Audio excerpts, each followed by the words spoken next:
মিলিয়ার সাথে সাথে মারা গেছে। সাফাকাতের বিশেষ কিছু হয় নাই, হাসপাতালে পা ব্যান্ডেজ করে ছেড়ে দিয়েছে। রাজু গল্পটি নিঃশব্দে শুনে গেল। আমেরিকার বছরে 10-12 হাজার মানুষ গুলিতে মারা যায়।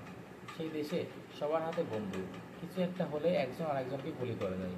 কাজে ব্যাগ ছিনতাই করার জন্য একজনকে নির্বিকারভাবে গুলি করে মেরে ফেলা বিচিত্র কিছু নয়।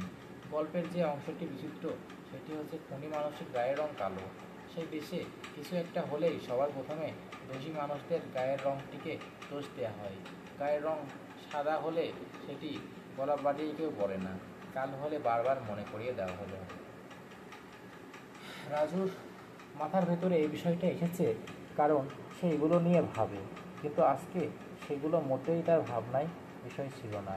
সে যে ভোরবেলায় মিলিয়াকে স্বপ্নে দেখেছে, যে সে কাতর গলায় কাঁদতে কাঁদতে তাকে বলছে যে একজন তাকে মেরে ফেলছে, সেই বিস্ময়কর ঘটনাটি তার কথার মাঝে নেই।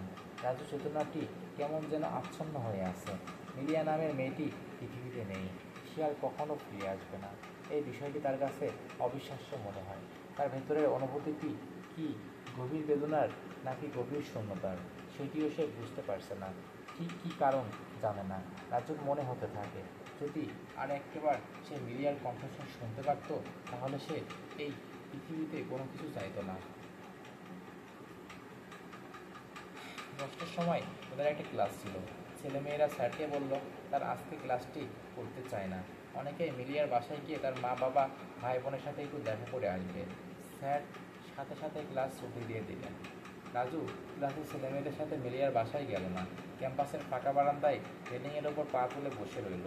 তার ভেতরে অদ্ভুত একটা অনুভূতি হতে থাকে যে এক্ষণে বুঝি মিলিয়া পেছন থেকে এসে তাকে কিছু একটা বলবে। রাজু বেশিক্ষণ বসে থাকতে পারল না।